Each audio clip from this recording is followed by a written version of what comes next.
You did not get on the mic afterwards and say, obviously title shot again, rematch. Obviously, I've earned this, winning as champion of all time. You didn't do that even backstage. You haven't done that on social media, which is kind of the norm. Why not? Because I'm focused on getting healthy. I'm not, at the end of the day, I have some injuries I need to take care of. And obviously, I want to get that one back. But I'm not going to stop another person from making money when he's a champion. He wants to go out and defend the belt. Like if Henry's like, hey, I want to fight at, December, the end of the year card, I'm healthy enough. Give me a challenger. Go ahead. Go do it, Henry. Go do your thing. If he's going to be a champion for a long time, we will. Our roads will cross again. But my main focus right now is getting healthy. One of the first things he said after he won the fight was, I'm going to do what DJ didn't do. I'm going to go up to 135. TJ's team is saying, we're going to go down to 125. What do you make of all this? Now you're not involved anymore. You're on the outside looking in. What do you make of this talk? I think it's good for them. If that's what they want to do, let them do it, I think if I read somewhere TJ said he woke up, he was weight cutting, he hit 133. So if he wants to do it, go have him do it, I don't think there's nothing wrong with it at all. Let them do what they want to do, dog. That's them.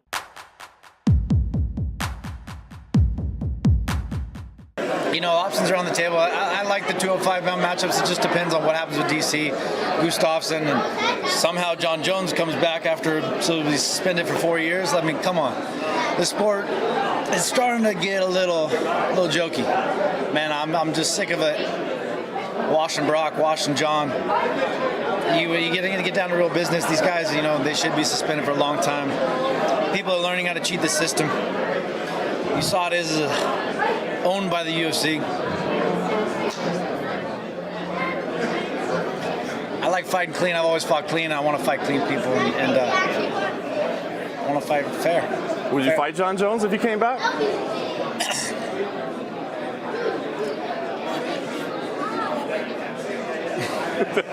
I want a fair playing field.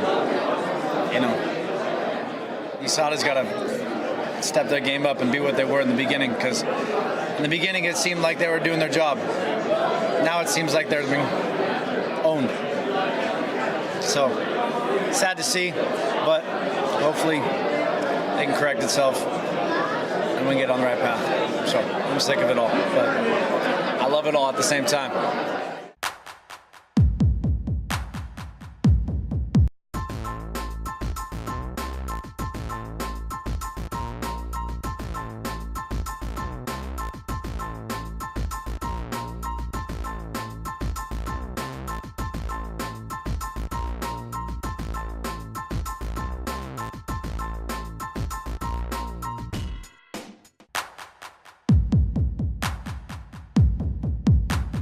It's been a long time, hasn't it? I mean, knowing that fight is being booked, because the fight with him and Khabib, it's the money fight, it's the fight fans want to see, it's the fight the division needs, it's all of those things. Absolutely, yeah. Listen, I said many times when the Mayweather-McGregor fight was happening, this kid might never fight again. When you make that kind of money, it's life-changing, So it's been, he hasn't fought inside the octagon in almost 2 years. Were you calling him regularly? Were you dropping him messages saying, come on, Conor, come back to the octagon, we all want to see you fight? No. In this business, you have to want to fight. You have to be hungry. You have to, really desire to come back. And you just let these guys take their time and let it build up and let them get that fire back. And when was the first time you knew that he was coming back? Did he drop you a message? Did you hear via someone else, or was it straight from the horse's mouth? Yeah, no, I knew since probably, I don't know, the beginning of this year. I knew that he was interested in coming back. It was just a matter of when. It seems this October 6th date, which is in Vegas, it's going to be an amazing night of action. It seemed to a lot of us that Conor had chosen possibly the most dangerous man in the UFC in Khabib, and he seemed to be coming back really quickly. Were you shocked that he wanted to fight Khabib on the 6th of October? No. That's why Conor McGregor is a massive superstar. In the fight business, fans love guys who are real fighters and want to fight everybody and only want to fight the best. And that's been Conor McGregor since the day he set foot in this company. And he actually had told me at one point, I'll fight him in Russia. You know, that's just the way Conor is. Conor fears no one. He wants to fight everyone, and he'll fight anybody, any place, anywhere, and that's why people love him. Is that what you look for in a fighter? Yes. That's what I love in fighters. That's what everybody loves in fighters. You know, there's no secret formula. You know, obviously Conor McGregor has an awesome personality. He hits hard, and he'll fight anybody. That's it. That's why people love him. And that makes him a superstar, not just in the world of mixed martial arts, but a superstar full stop. Absolutely. You know, he can talk really well, but he absolutely positively backs it up.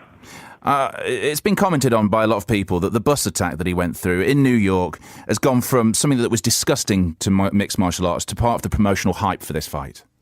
Well, no, it was definitely something bad, you know, that I didn't expect from anybody. And you know, he got in trouble legally in New York.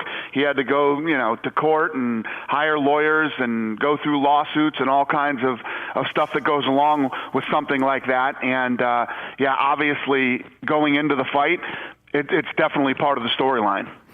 How frustrating was it for you that he wasn't coming back because he had these legal problems around him? I don't know if it was frustrating for me because he couldn't come back because of that. It was more frustrating for me that it happened.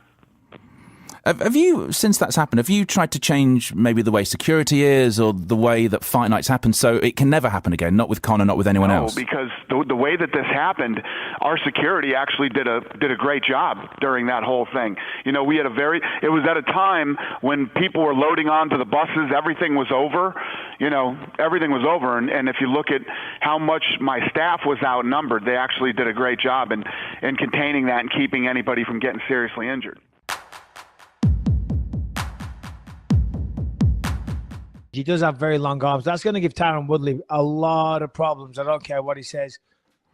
Yeah, get rid of that now. Yeah, there's going to give him a lot of problems. But still, the only thing is, and, you know, I'm sure he knows what he's doing, and maybe a couple of drinks here and there is what he had, because he just came out of a training camp, so his weight's good, his condition will be good.